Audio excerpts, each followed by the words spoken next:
semester is pretty heavy, and your time is scarce. I know also that 45 minutes is a long chunk of time because I've been in your shoes and in your seats, and I see the clock and you don't. So one of the slides I have coming up, just to give you a sense of when this will be over, there are 43 of them. I will show you sort of where in the outline I am so that you'll know how far along the talk is going.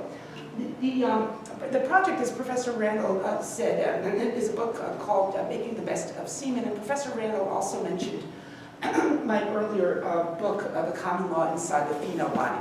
So in case you're wondering, as you might have, who writes a book on this subject, and what makes a person qualified to be an author of a book on that subject, and what could the book possibly be about? I will talk about myself as the writer to maybe put the project in a framework.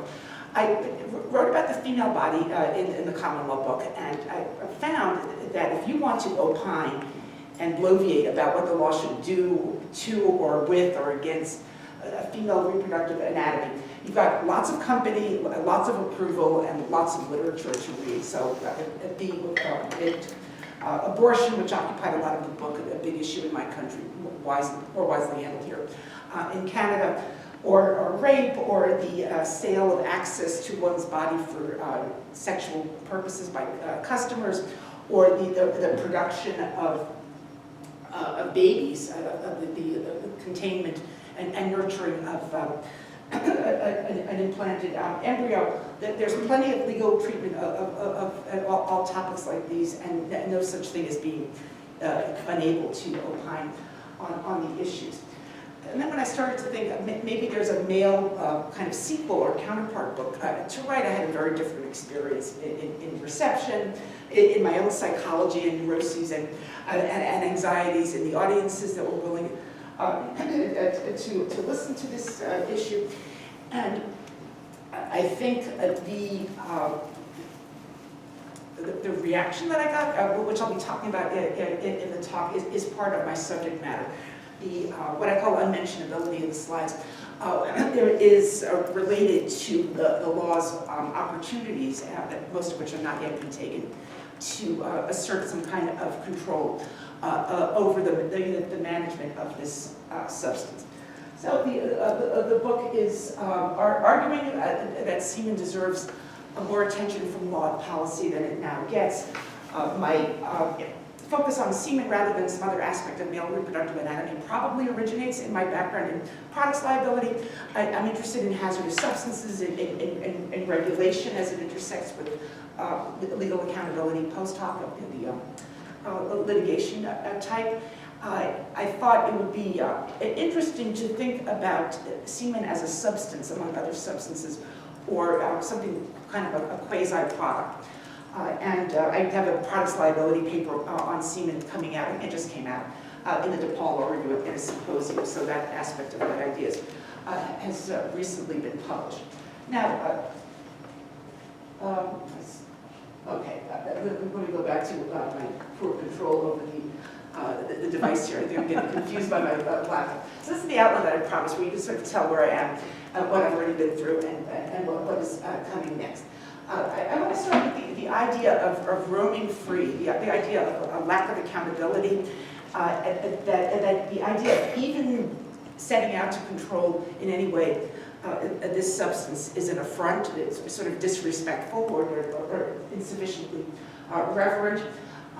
The reason to regulate semen is that it has dangers, the two dangers I want to talk about, which you undoubtedly have already thought of, are the risk of pregnancy, which could be unwanted or otherwise consequential, and the risk of conveying a sexually transmitted infection. Those are the two, and I want to say those two dangers are related, they're not separate.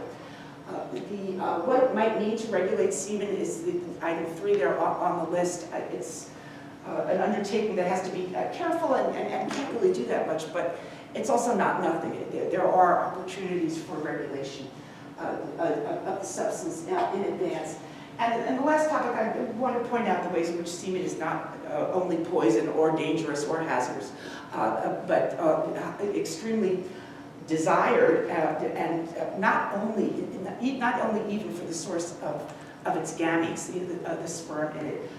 The fluid itself is desirable. There's some evidence to show that regulation, if it undertakes to meddle with the substance, should think about good things as well as bad.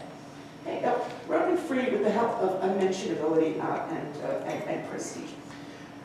The word semen appears in very, very few book titles, and it's actually kind of hard to figure out how many book titles are out there because the definition of a book is pretty capacious. But I found one book published in 2018 on Kindle, a kind of quasi-feminist criticism or hostility to semen that I can't get a hard copy of.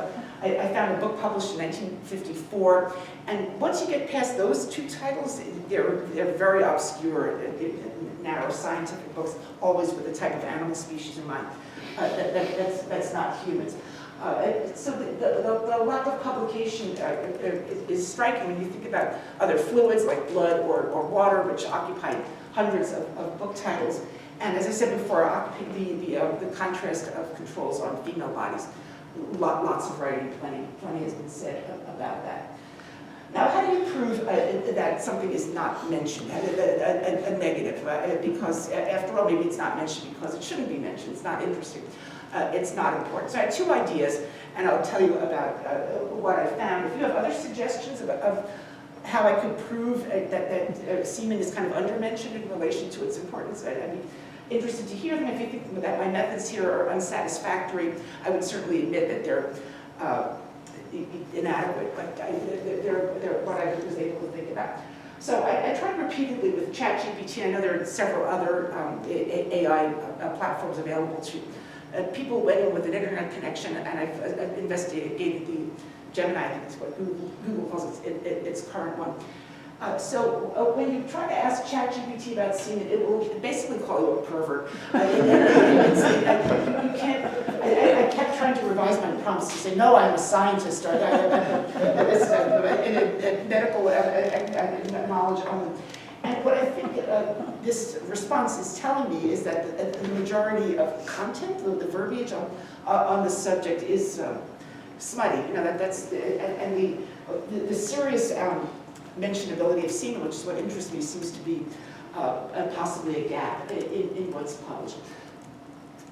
Then my other idea was, the fact that semen is not in the newspaper or television or social media feeds, that doesn't mean that it's undermentioned, but it ought to be in medical textbooks, and if it's not, then maybe there really is a mentionability problem that's contaminating even physicians and scientific researchers who are abjuring the word, not using it themselves when I would think that they should.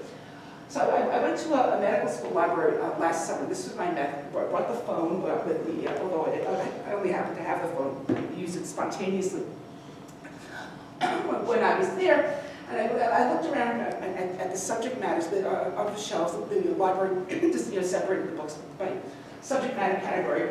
And I said, okay, I think these topics that I mentioned up there seem to be on point. If there's going to be a mention of semen, it should be in these books. I ignored other areas like cardiology. And then I gathered piles of books. Now, the books are kind of old. I'm not saying this the latest snapshot of medical information, but anything that's a book on a shelf, I figure is regarded as serious and stable and expressing an interest in continuity between the past and the future. And books with these titles had 0 index entries on the noun semen or the adjective seminal. This is too small to read, but it was a page that I found worth, this is where the phone came in. I started taking pictures of the S pages of books because I was so struck by the absence of semen in the index. So this I forget the field of this book, but it was, I think it was virology, but maybe not. Seminal plasma, immunosuppression line, that does have an entry, and the seminiferous tubules, that's where semen is made, that they get an entry, nothing on semen, but there is an entry on shrew, that the book managed to have, and this is not that atypical. Here's a summary, again, virology, sources of viral disease, lots and lots about saliva and feces and blood. Semen is thrown in a kind of unifying paragraph, urine, semen, milk, and skin lesions, very, very little, just a sentence, very little reference to this fluid at all. So I conclude that maybe there's some difficulty with talking about, thinking about, writing about this the substance in proportion to its interest and kind of scientific value. The other source of unmentionability that I want to talk about now is the high prestige of semen, because it's treated with reverence, as if it's sort of disrespectful to speak about it lightly, or even worse, as if it's a problem, a thing, a substance. That I think presses on a belief that the substance deserves reverent respect rather than being treated like a thing, an object, an instrument. I know I may sound vague, I'm sure I sound vague when I say that there's a trend, there's a belief, there's a notion, but I do believe that this kind of cultural, hard to pin down, not quite ephemera, but presences in the culture, I think it is real, that there is such a thing as a shared belief, underarticulated, not fully understood. And because I can't point to the individual spokespeople that clearly, I may look as if my thinking is not precise, but I would like to plead not guilty to that, and bring in a couple of famous men on the subject of semen, who I would argue are sources of influence about the perceptions of the substance. So here's Aristotle, the great, on any very short list of the great minds and thinkers, very, very wide interests and powerful command in many fields. So what he's known for is his saying that menstrual fluid is the lesser version of semen for women. It is semen, but it's bad, defective semen that lacks a life force. It is the recipient of nourishment by real semen, and it becomes alive and vital only when its correct counterpart makes contact with it. So that's one understanding of semen. Then this is Aquinas, the Catholic theologian, and he, I quote him from the City of God, but he's more clear on this idea in Summa Theologica, so I'm going to replace this quote, which I'll tell you about now because he actually says more clearly what he's talking about in that other source.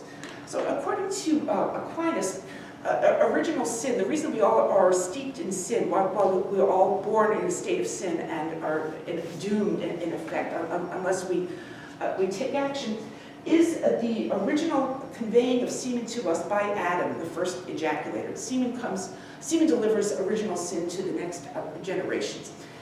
In Summa Theologica, Aquinas said, if Eve had sinned and Adam had not sinned, would we humans have original sin? No, we would not, because Eve doesn't pass semen on to the next generations. Only Adam did. And thus, from the bad use of free will, there originated a whole train of evil, which with many miseries continues the human race from its depraved origin. So this is not as celebratory, I guess, as Aquinas, but very, it takes the stuff very seriously. It could not be more important. Van Leeuwenhoek was one of the earliest inventors of the microscope, and he is known for having observed spermatozoa under the lens of what he put together. He obtained semen by ejaculating himself. He piously tells us that he did so he ejaculated under respectable conditions. We have that intercourse with his wife. Then he went to the microscope, and he claimed he saw little people squirming under his lens. You know, they were animalcules. Tiny people, fully made, all they needed was that potting soil in the passive environment that Aristotle had in mind. So this is all, I think, a heritage of reverence that may make a difference, as I want to argue now and at greater length in the book, to contemporary law. We have a contrasting phenomenon of sperm. They are highly mentionable, much more so. To this day, my friends say your book about sperm, because we all feel more comfortable talking about sperm than semen. I want to say iconic. I don't love that word, but this kind of imagery, I'm sure, is very familiar to you. And I think that the contrast in visibility, the one that was semen being hidden and not talked about and not really decent. The other is signifying the best traits of human nature: curiosity, running, wanting to go from one place to another. That's a dichotomy, I think, that is obscuring of the danger of semen, that has bad effects. If semen deserves attention, and sperm are claiming all of that attention, that's what they're going to be deleterious consequences. Now, what are those deleterious consequences? So every sperm is sacred. It might be familiar to you, even though it's 40 years old, 41 years old. And I think it's still kind of alive, even though I guess Michael Palin's saying about an anti-masturbation curriculum that I don't think hasn't been done anymore for a while. The idea of respecting sperm, and from there respecting semen, because semen is a necessary environment of sperm, I think remains influential. So that image up there is from the video of the song, and you can see many people there. Michael Palin and Terry Jones supposedly have 63 children, and they tell the children that they're going to be sold off for medical experiments because Jones and Palin can't afford to feed them. And the children ask, why didn't you use birth control? And so the answer is the song, and everyone joins in, including the children and priests and nuns. There is a reference to the word onanism, which I talk about in the book.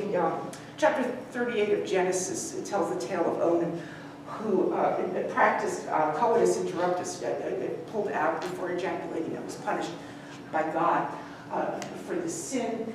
And here is Pope Paul VI, author of the Pope at the time, the Roman Catholic Church issued Humanae Vitae, which prohibits coitus interruptus, and it says that this is a sinful way to do birth control, whereas the rhythm method is not sinful, it's tolerated, it's okay. I think what they all have in common, the joke of the Monty Python joke, the condemnation of onanism as a sin, and we even bother to make up a word for the man who did it as if it's terribly important. We don't have a whole lot of isms in religious history. I don't think of a few like Wahhab and Zoroaster and Buddha. So that Onan is remembered for something that he did in a one-off just way. That this is significant, strikes me as potentially interesting.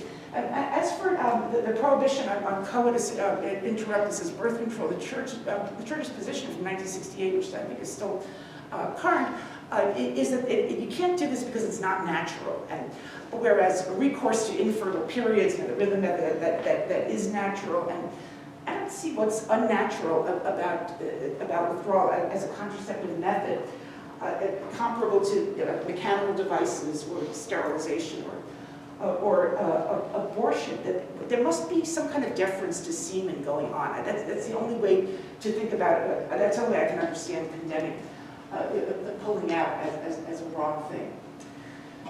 Now, here's a bit of law, maybe at last. I have law in the book, and I'll talk a little bit about the law later. Corey, I guess I need to be over here for the video. I'll return. So there's a right to travel, supposedly, a natural right to travel. We all have a right to travel. The Charter of Rights and Freedoms, it talks about the mobility as an important human right. And the international instruments that I mentioned here, the Universal Declaration of Human Rights, and the International Covenant of Civil and Political Rights, all seem to say that we have the following rights: to move freely within a country, the right to leave any country by crossing an international border, the right to return to one's country. So if you read the Charter, as I did recently, you don't see a lot of explanation of where this right comes from and why it's important. And the state of the law is much worse in my country, where the U.S. Supreme Court has said there's a constitutional right to travel. Don't look for that. You know, and as an abortion rights person, I've been living for decades with the accusation that the reasoning of a constitutional right to an abortion is unsound. It rests on penumbras and shadows, and you have to stretch ideas of due process or privacy to say that there's a right to an abortion. Okay, I'll stipulate to all that. It's true that the word abortion doesn't appear in the U.S. Constitution, but neither does the right to travel. And I don't know, and it ends up having very kind of peculiar, narrow technical meanings, like the right to receive welfare benefits when you haven't been living in a state very long. If we don't let you have your welfare benefits, we are taking away your right to travel. What is the right to travel, and who gave it to you? I don't know, but that's, I don't know how exactly this instinct relates to the indulgence of semen as a traveler, but I think the two are related, and that when we show respect for a person, one of the things we respect is that person's right to move, and move in a significant way. Not only, you don't only have a right to move to California, as the Supreme Court said, but you have a right to receive benefits as if you were a Californian. So your travel must be honored as consequential, and any suppression of that honor is a deprivation of a right. So here's Blackstone, who's present in a lot of my common law book because he's kind of the spokesman for the common law. Nature, he says, it comes from nature. It is a power of locomotion, of changing situation. You have a right to change, or a right to make a difference in your new place. Of moving one's person to whatever place one's own inclination may direct, that imprisonment or restraint, unless by due course of law. This belief, I think, is attributed to Semen, and that is the way I explain results in United States law that don't seem convincing or well-reasoned otherwise. To knock off the slide for a bit, some of the examples that occurred to me as indulgence of semen, I'll just mention two off the top of my head. The states in the U.S. have criminal codes about rape, and which they usually call sexual assault, and they use the adjective aggravated to refer to worse applications, worse instances of rape or sexual assault, the conditions that may be worse, such as using a deadly weapon during the attack, or attacking a young member of one's own family. Another condition that could be regarded as aggravated is semen or no semen, because the presence of semen makes the assault more dangerous. The presence of semen on mucosa, I mean, makes the attack more dangerous. And if the rapist, the offender, it does not do that, does not ejaculate onto the mucosa of his victim, it's in effect a more benign instance of rape.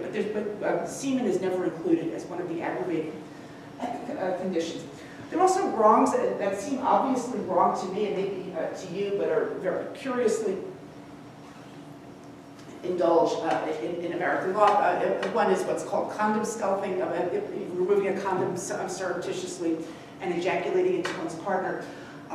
It seems like an obvious crime to me. It has been recognized as criminal conduct in a few other countries, but it's not a crime in the United States. And then there's the switching of one's own semen by a medical provider who's doing assisted reproduction help for patients, and creating an embryo out of his own semen and implanting it into his female patient. This problem, or this misbehavior, seems to make the system kind of crash. And both tort law and criminal law don't manage it, and there's been a very scant effort, or a very thin effort, or inadequate effort, I think, to regulate it. So it seems to me that all of these choices by the law indulge semen at the expense of other people and say, in effect, this stuff traveled, and there's a right to travel, and it had a right to make an impact where it was going, and we are not going to condemn it or cast any aspersions on that journey. Okay, so moving along, we've concluded part one. Part one is longer than the others, so just to give you a sense of when I stop talking, it won't be 4 times up what you just heard. 2 broad categories of semen danger. The liquid can contain pathogens, especially viruses, because viruses, HIV is what I'm thinking about, especially significant, but also bacteria and other pathogens. Trichomonas is a parasite found in semen, for example. And the gametes, spermatozoa, can generate pregnancy. I know I'm in Canada rather than the United States. You've heard about the infamous developments 2 years ago in my country, which were hardly unprecedented. The idea that the government can stop a person from having an abortion for no particular reason. Roe v. Wade said the government has an interest in preserving life. I think here in this country, this reasoning makes no sense at all, and is completely foreign to any sensible agenda of the law. But you also know Canada is a relatively small country. You don't find this enlightenment anywhere else around the world. The treatment of abortion is far more restrictive, be it for durational limits in Western Europe. There the government or insurers will pay for the procedure, which is not true in the United States, or much less true, or in the actual prohibitions one still finds in several national laws. So the treatment of abortion in Canada is exceptional, and my country is, for better or worse, I think for worse, more like the rest of the world. So those are the two dangers. A friend of mine has the phrase, there's only, made up the phrase, I want to use it in the book, there's only one liquid that can both make people and make people sick. And that's kind of the idea I have here. Making people sick is up there on top, and making people there is in the lower right corner.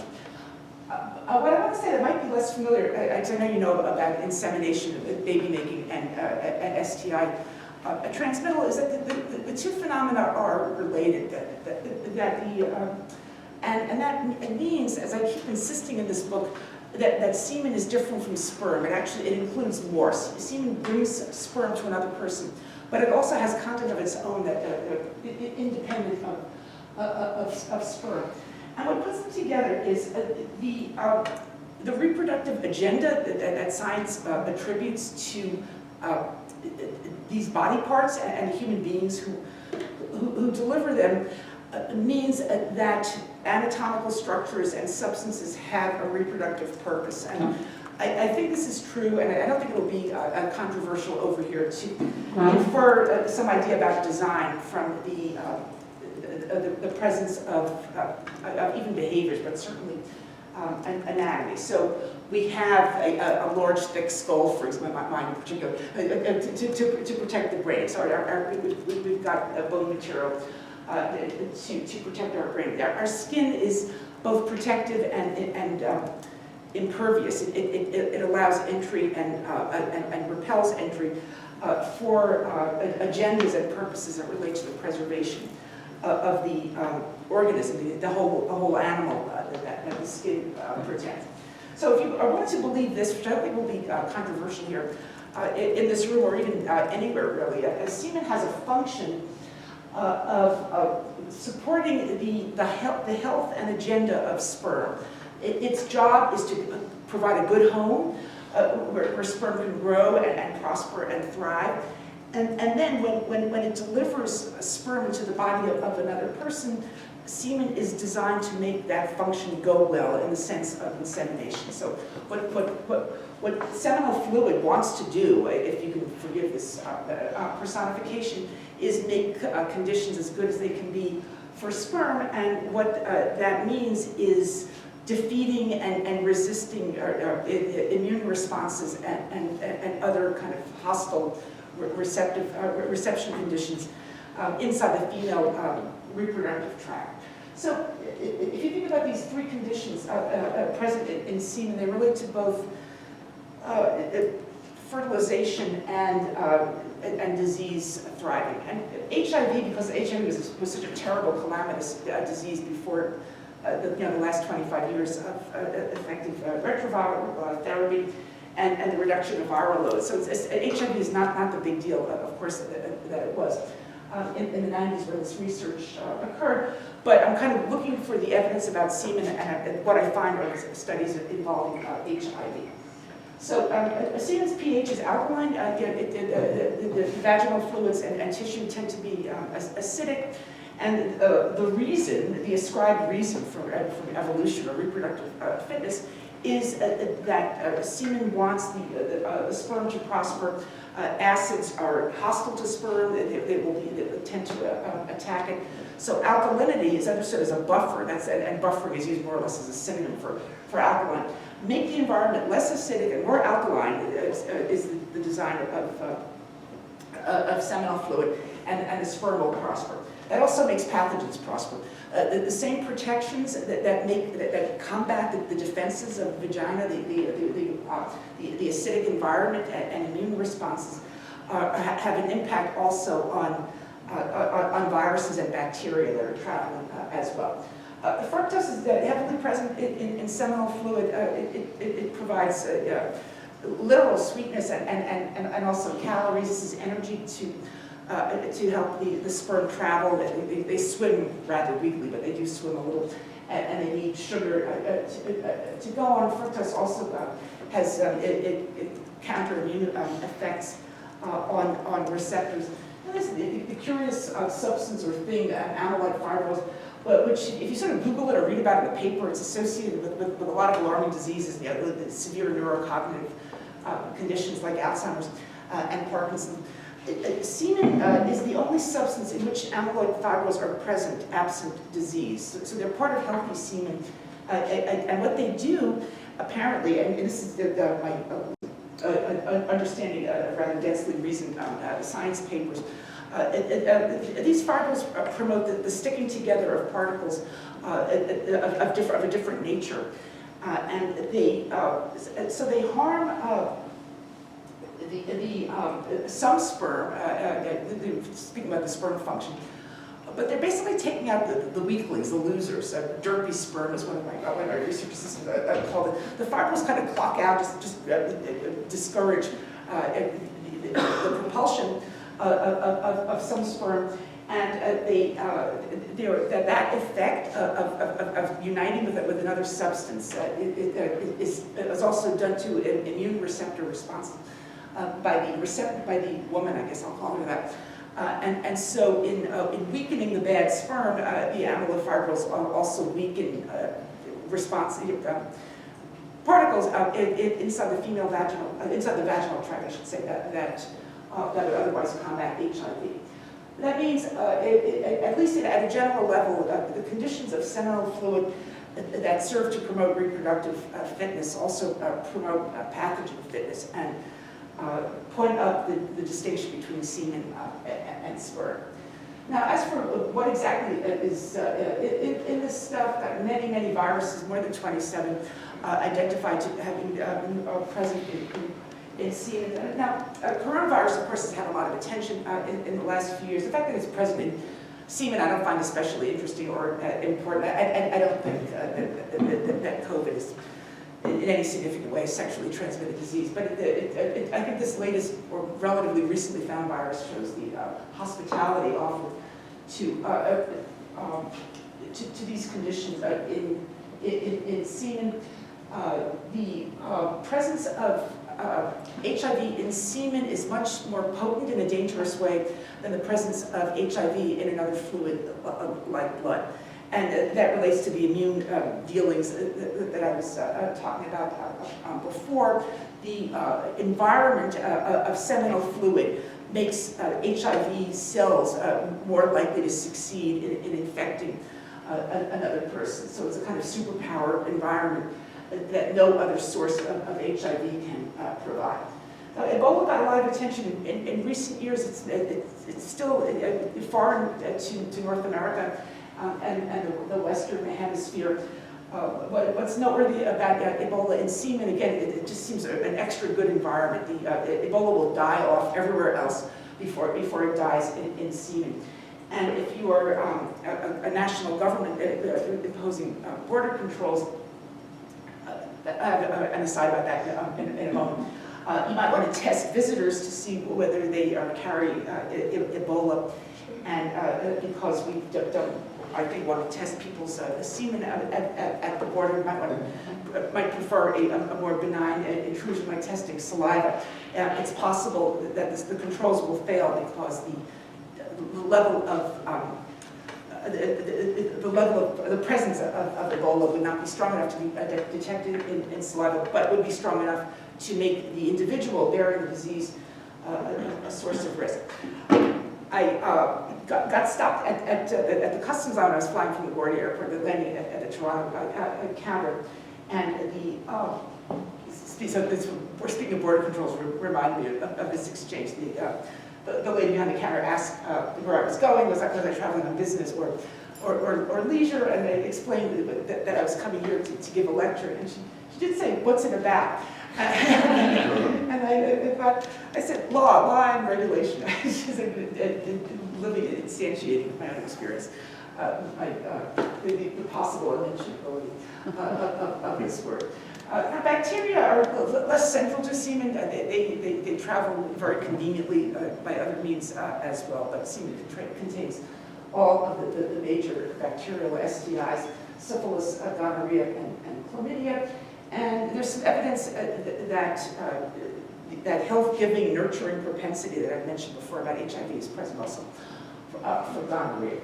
Okay, then there's trichomonas, which I mentioned mainly because it doesn't get enough attention, and it's another pathogen present in semen that I think, well, once we start thinking about semen, we end up thinking about a lot of other things, including race, including gender. That seems more obvious. I mentioned race because trichomoniasis is found in a very significant way among black female tested subjects who just do random tests of people with no symptoms. Very scantily found among white men. And it is an extremely common disease. More people worldwide with gonorrhea and chlamydia combined. It is the #1 in terms of prevalence and transmittability, sexually transmitted infection. Once you start paying attention to semen, I think you start paying attention to other categories as well. Okay. Now, as for the other danger, I think I can rush through this quickly. It's probably not going to be controversial that pregnancy causes a lot of significant impact. One aspect of semen that I think warrants attention, again, because it's under-discussed, like trichomonas, the pathogen, and trichomoniasis, the disease, is that once you've been impregnated, you as the receptor, the once pregnant person, have a kind of imprint on your body in the form of microchimeric cells that doesn't go away. And the permanence of the contact, I think, makes the fluid of interest. Statutes in the U.S. That relate to dangerous products and substances has a kind of explanatory guide by one of the agencies tasked with implementing the statute. And so these ideas, this is a three-part scheme of what should be done with a hazardous substance. That's my question here, because I want to see what about commercially sold hazardous substances might apply to semen. And the three ideas are labeling, which means disclosure, safe containment, and safety after exposure. So from the point of view of a consumer, this regulatory approach says, what do I want to know about the substance to inform the question of whether I want to get near it or not? Or I want to know about its strengths and weaknesses, its dangers, and benefits. That's the first category. Then there ought to be safe containment to the extent it's possible. Effective barriers ought to exist to block the substance from the vulnerable human body. And then post hoc protection, splash protection. After it's done, if you regret the contact or you didn't consent to it and you want to undo it, you, the receptor, ought to have protection from the law. So for disclosure, this slide's really wonky. Here's some points. I'll just click through them quickly. Here's what I think everyone should know about semen. And I say at top, modify the wording to suit different audiences. Be aware about semen as a source of danger in the vagina and the anus because of the vulnerable mucosal surfaces there. The impacts to think about in pregnancy and sexually transmitted infection, and the message by way of choice or to guide options for the person being informed. A journey of semen into a vagina or anus is desirable and proper only when the ejaculator and the recipient want this contact both get a veto. The ejaculator does not have to ejaculate it to anyone unless he wants to, and the receptor does not have to tolerate the arrival of semen unless he or she wants it. You need mutual consent at minimum, if not more, mutual approval of the delivery for the transfer to be okay. And then the latter two relate to the other two ideas of regulation. So when I say there ought to be a barrier, I mean there ought to be condoms for free, there ought to be better condoms, there are other barriers that are not condoms ought to exist and be distributed and accessible. As much as there's a right to travel in the Canadian Charter of Rights and Freedoms and international law, there's a right to anti-travel, a right to repel travel that you don't want, and that entitlement ought to exist as well. The arrival of semen on the mucosa ought to be undone. The HIV the medication PrEP is significant for my book. I have a chapter about it.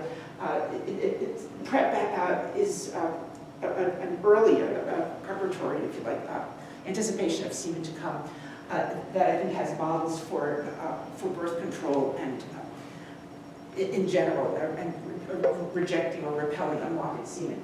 And undoing is, of course, abortion, an extremely important right, again, more important, I think, than the right to travel. And I'll stop there. I have more slides, but my time's up, so I think I can now sit down and hear from you. Thank you.